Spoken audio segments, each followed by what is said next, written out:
Lawn Hunter की last episode के and पे हमने देखा था सेज मोड का मॉन्स्टर बिजर्क हो जाता है और वो सभी पर अटैक करना शुरू कर देता है, जबकि सूके वहाँ पर खड़ी होती है और उसके ऊपर वो पंच मारने लगता है। सूके वहाँ से भाग नहीं सकती क्योंकि वो बहुत ज्यादा घबरा जाती है। रैन उसकी तरफ देखता है और कहता है मुझे लगता है कि मुझे जाकर उसको बचाना होगा। रैन जल्दी से अपने दोनों डैगर्स को मिलाकर वापस से अपने पास ब्लेड ऑफ एवोल्यूशन बना लेता है, यानी कि वो वापस से अपनी उसी हीलर वाली फॉर्म में आ जाता है। क्योंकि जब डैगर्स उसके पास होते हैं तब वो एक असैसिन होता है, जब उसके पास ब्लेड ऑफ एवोल्यूशन होता है तब वो एक हीलर होता है। रैन अपने ब्लेड ऑफ एवोल्यूशन को लेकर उस मॉन्स्टर के बाजू के ऊपर चला जाता है। रैन उस मॉन्स्टर के बाजू के ऊपर अपने ब्लेड ऑफ एवोल्यूशन को धंसा देता है और साथ ही अपने स्किल को एक्टिवेट करता है जो कि पेट्रीफाई है, यानी कि उसके बाजू को पत्थर बना देता है। देखने वाले भी जो देखकर बहुत ज्यादा हैरान हो जाते हैं और कहते हैं इस लड़के के पास तो डबल फॉर्म है, ये एक असैसिन भी है और ऊपर से ये सिंगल फॉर्म भी यूज कर सकता है। और साथ ही वो लोग जो देखकर बहुत ज्यादा हैरान हो जाते हैं कि जैसे इस लड़के ने अपनी तलवार को उस मॉन्स्टर के बाजू में धंसाया, उस मॉन्स्टर का बाजू स्लो होता जा रहा है जैसे कि वो पत्थर का बन गया है। जैसे ही उस मॉन्स्टर का बाजू पत्थर का बन जाता है, रैन अपनी स्वर्ड से उसके ऊपर अटैक करते हुए उसके पत्थर के बाजू को तोड़ देता है, जबकि वहीं पर नीचे सूके खड़ी होती है। वो पंच सीधा उसी की तरफ आने वाला होता है, लेकिन रास्ते में ही उसका हाथ पूरा डिस्ट्रॉय हो जाता है। सूके भी ये देखकर बहुत ज्यादा हैरान हो जाती है और कहती है ये लड़का तो बहुत ज्यादा अमेजिंग है, इस लड़के ने मेरी जान बचा ली, इसके पास और कितनी ज्यादा ऐसे पैसिव स्किल्स हैं। रैन भी नीचे उतर आता है और सूके से कहता है अगली बार तुम्हें अपना ख्याल खुद ही रखना होगा, मैं तुम्हें बचाने के लिए नहीं आऊंगा। और रैन फिर से भागता हुआ उस मॉन्स्टर पर अटैक करने के लिए आगे चला जाता है। अब क्योंकि उस मॉन्स्टर का एक बाजू भी कट चुका है, वो सुरख बालू वाला लड़का कहता है लगता है कि अब ज्यादा खतरा नहीं बचा, अब मैं आगे बढ़कर इस पर अटैक कर सकता हूँ। गिल्ड लीडर भी अपने गिल्ड वालों से कहता है अब जबकि मॉन्स्टर इतना ज्यादा पावरफुल नहीं रहा, तुम सब लोग आगे बढ़कर इस पर अटैक करो। और वो सारे चीते चलाते हुए आगे चले जाते हैं और मॉन्स्टर पर अटैक करना स्टार्ट करते हैं। फिजिकल अटैक यूजर्स उसकी टांगों पर अटैक कर रहे होते हैं, जबकि मैजिशियंस अपने मैजिक को यूज करते हुए उसे इलेक्ट्रिक शॉक्स देते हैं। वो सारे लोग मिलकर उस बेचारे मॉन्स्टर की तो हालत ही बुरी कर देते हैं। उस मॉन्स्टर की पूरी बॉडी से ब्लड निकल रहा होता है। रैन क्योंकि अपने फैंटम स्किल को यूज करते हुए ऊपर उड़ सकता है, रैन ऊपर वाली साइड से उस पर अटैक कर रहा होता है। रैन के पास विंडो ओपन होती है और उसे कहा जाता है कि तुमने मॉन्स्टर को मार दिया है। फिर उसे रिवार्ड के तौर पर 164 पॉइंट्स मिलते हैं। उस मॉन्स्टर के मरने के बाद वो सारे बहुत ज्यादा खुश हो जाते हैं। उनमें से एक हंटर कहता है यहाँ से मुझे जो रिवार्ड मिला है वो तो मेरी 6 महीने की सैलरी के बराबर है, आज तो बहुत ही बड़ा हाथ मारा है हम सब ने। रैन भी उस मॉन्स्टर को मारने के बाद काफी ज्यादा खुश होता है क्योंकि रैन को भी काफी सारे पॉइंट्स मिले हैं। रैन अपने चश्मा उतारता है और फिर से लगाकर जैसे वहाँ से जाने लगता है, सुरख बालू वाला लड़का आगे बढ़ता है और उसे कहता है ब्रदर जरा मेरी बात सुनो। रैन उसे कहता है हाँ बोलो क्या कहना है। वो उसे कहता है हम सब लोग इस मॉन्स्टर को मारने के बाद काफी ज्यादा थक चुके हैं, तो क्यों ना हम सब लोग मिलकर किसी होटल में चले और वहाँ पर इकट्ठे बैठकर कुछ खाते पीते हैं। हम सब लोगों ने मिलकर इस जीत को हासिल किया है और जश्न मनाते हैं। सुरख बालू वाला लड़का उन सब से कहता है तुम सब लोग इस बारे में क्या सोचते हो, क्या तुम सब लोग मेरे साथ होटल में चलकर खाना पीना करना चाहोगे? मैं भी एक गिल्ड का लीडर हूँ और मैं भी अपने लिए कुछ नए गिल्ड मेंबर्स ढूंढ रहा हूँ। फिर वो उस लड़की से कहता है सूके से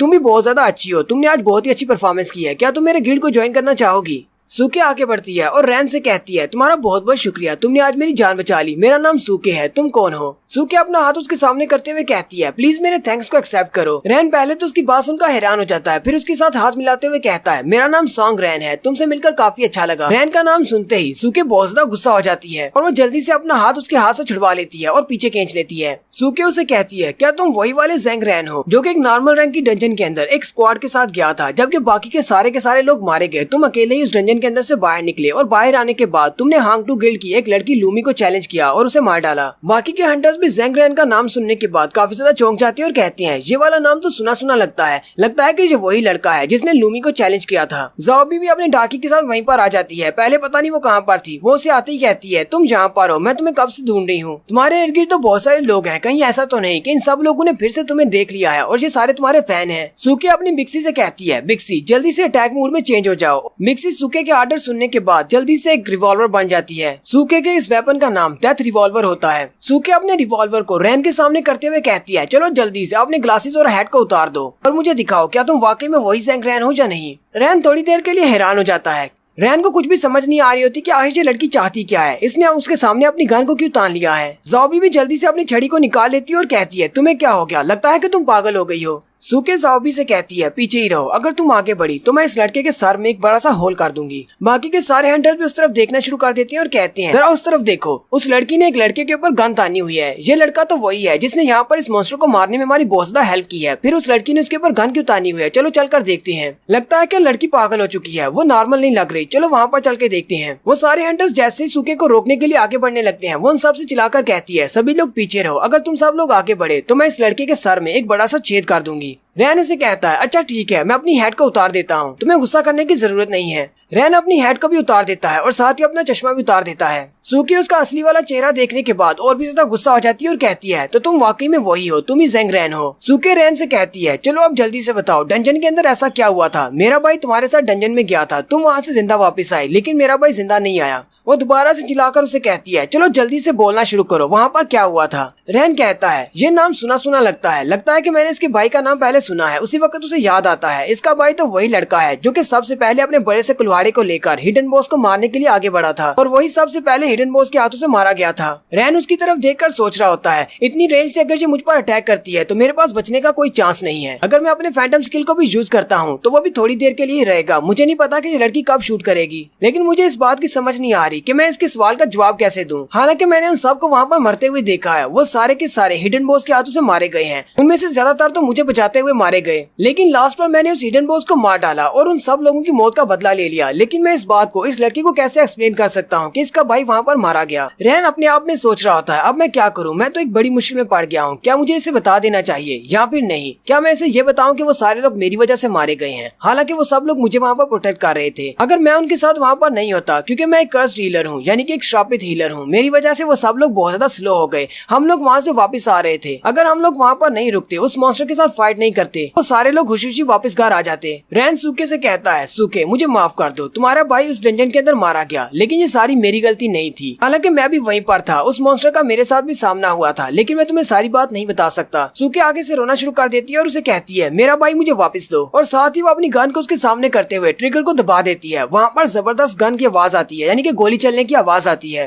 सारे लोग उसकी तरफ देखते हैं और कहते हैं वो लड़की तो वाकई में पागल है, उसने गोली चला दी। वो सारे लोग उस तरफ देखना शुरू कर देते हैं क्या वाकई में रैन को गोली लग गई या नहीं। लेकिन वो सारे लोग ये देखकर बहुत ज्यादा हैरान हो जाते हैं कि उसकी बुलेट जो उसने अपनी रिवॉल्वर से चलाई होती है वो दो टुकड़ों में कट जाती है, क्योंकि वो सुरख बालू वाला लड़का अपनी तलवार से उसकी बुलेट को सेंटर से दो हिस्सों में काट देता है। सुरख बालू वाला लड़का सूखे के सामने खड़ा हो जाता है और कहता है मेरा अपना एक गिल्ड है और मैं इस लड़के को अपने गिल्ड में ज्वाइन करवाना चाहता हूँ, इसलिए ये मेरा एक रिक्रूट है, तुम इसे नहीं मार सकती। अगर तुम्हें इसे मारना है तो सबसे पहले तुम्हें मुझे मारना पड़ेगा। बाकी के सारे हंटर्स भी बहुत ज्यादा गुस्सा हो जाते हैं और कहते हैं तुम पागल हो, तुम यहाँ पर कहाँ से आई हो, तुम ऐसे ही किसी को नहीं मार सकती। वैसे भी ये एक रूल है कि एक हंटर दूसरे हंटर को अरीना के बाहर नहीं मार सकता। रैन उन सब से कहता है सब लोग शांत हो जाओ। उसी वक्त उन्हें गाड़ी के चलने की आवाज आती है, एक गाड़ी उनके पास आकर रुकती है। वो सारे उस गाड़ी को देखकर हैरान हो जाते हैं और कहते हैं लगता है कि हंटर एसोसिएशन से कोई यहाँ पर आया है, लगता है कि इमरजेंसी रिस्पांस टीम से कोई यहाँ पर आ गया है, वो लोग यहाँ पर हेल्प भेज रहे हैं। फिर उन्होंने अपनी मेन अटैक फोर्स को यहाँ पर भेजा है। गाड़ी का दरवाजा खुलता है और गाड़ी के अंदर से एक ऑफिसर निकलता है और वो अपने साथी से कहता है चलो जल्दी से स्पीकर मुझे दो। हंटर्स कहते हैं ये सारे एसोसिएशन वाले यहाँ पर क्या करने के लिए आए होंगे। उनमें से एक कहता है मैं आगे जाता हूँ और इनसे जाकर हेल्प लेता हूँ ताकि हम लोग इस साइको लड़की को पकड़ सकें, वरना ये तो इस लड़के को मार डालेगी। लेकिन दूसरा हंटर से कहता है जरा रुक जाओ, लगता है कि उसके पास एक स्पीकर है, वो कुछ कहने वाला है। वो ऑफिसर स्पीकर में उन सब से कहता है जो लोग यहाँ पर मौजूद हैं वो सारे लोग मेरी बात को ध्यान से सुने, जितने भी लोग यहाँ पर हैं वो सारे लोग यहाँ से जल्दी निकलो, यहाँ पर बहुत ज्यादा खतरा है। हमारे एनालिसिस के मुताबिक यहाँ पर एक डंजन गेट ओपन होने वाला है और वहाँ पर बहुत सारे मॉन्स्टर्स हैं, तुम सब लोग उनका सामना नहीं कर पाओगे, इसलिए यहाँ से जल्दी निकलो, क्योंकि अगर यहाँ पर कोई डंजन गेट ओपन हुआ तो तुम सब लोग उस डंजन गेट के अंदर अपने आप सक हो जाओगे और नहीं बच पाओगे। और अगर मैं सच्ची बताऊं तो फॉरगेटन सी की डंजन यहाँ पर ओपन होने वाली है, यानी कि वो पोर्टल जहाँ पर ओपन होगा। सारे लोग उसकी बात सुनने के बाद बहुत ज्यादा हैरान हो जाते हैं। कुछ हंटर्स जो होते हैं जिन्हें फॉरगेटन सी डंजन के बारे में नहीं पता, वो कहते हैं हमारा फॉरगेटन सी डंजन के पोर्टल से क्या ताल्लुक है,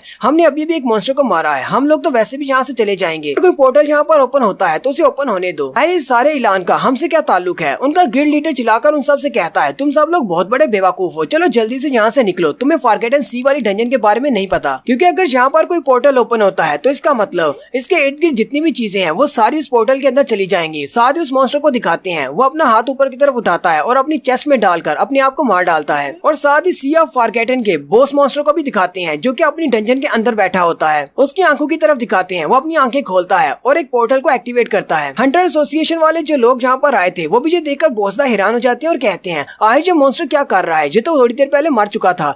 दूसरे वाला उसे कहता है लगता है ये अपनी बची कुछ एनर्जी को यूज करके फॉरगेटन सी के पोर्टल को फोर्सफुली ओपन करने की कोशिश कर रहा है। और थोड़ी देर देर में वहाँ पर पोर्टल ओपन हो जाता है। गिल्ड लीडर अपने लोगों से कहता है अब बहुत ज्यादा देर हो चुकी है, हम लोग यहाँ से बचकर नहीं निकल पाएंगे, हम सब लोग इस डंजन के अंदर खींचे चले जाएंगे। दूसरा हंटर उसे कहता है लेकिन ऐसा कैसे हो सकता है, पहले तो कभी किसी डंजन के अंदर इस तरह लोग नहीं खींचे जाते। बर्फ बालू वाला लड़का उसे कहता है 50 साल पहले इस तरह की एक डंजन ओपन हुई थी, इसी वजह से इसे फॉरगेटन सी की डंजन कहते हैं। वे सब लोग इस बारे में भूल चुके हैं। असल में जो डंजन रियल होती है, उस डंजन के अंदर जब पोर्टल ओपन होता है तो हम लोग अपने आप उसके अंदर खींचे चले जाते हैं। अब तो ये सारी डंजन सिस्टमैटिक हो चुकी है, इसी वजह से हम लोग अपनी मर्जी से डंजन के अंदर जा सकते हैं। इस डंजन के बारे में सब लोग भूल चुके हैं। सुरख बालू वाला लड़का आगे बढ़ता है और कहता है अब जबकि ये पोर्टल ओपन हो चुका है और हम लोग यहाँ से भाग नहीं सकते तो चलो फिर ठीक है, इस डंजन को जाकर क्लियर करते हैं। डंजन का गेट ओपन होने के बाद उन सबको अपने अंदर शक करना स्टार्ट कर देता है। वहाँ पर जितने भी हंटर्स होते हैं वो सारे उस पोर्टल के अंदर खींचे चले जाते हैं, जबकि रैन ज़ॉम्बी से कहता है ज़ॉम्बी मेरा हाथ पकड़ लो। हंटर एसोसिएशन वाले लोग भी अपनी गाड़ी के पास होते हैं और वो कह रहे होते हैं अगर इसी तरह चलता रहा तो हम लोग अपनी गाड़ी के साथ ही इस डंजन के अंदर चले जाएंगे। उसके साथी उसे कहती है मैनेजर अब हम लोग क्या करेंगे। वो उसे कहता है अब हम लोग कुछ भी नहीं कर सकते, और वो सारे के सारे लोग जितने भी वहाँ पर मौजूद होते हैं वो सारे उस डंजन के अंदर चले जाते हैं। और यहीं पर हमारी एपिसोड 17 का एंड होता है। एक्सप्लेनेशन अच्छी लगी हो तो कमेंट करके जरूर बताइएगा। चैनल को सब्सक्राइब कर दे, वीडियो को लाइक और शेयर कर दे। शुक्रिया।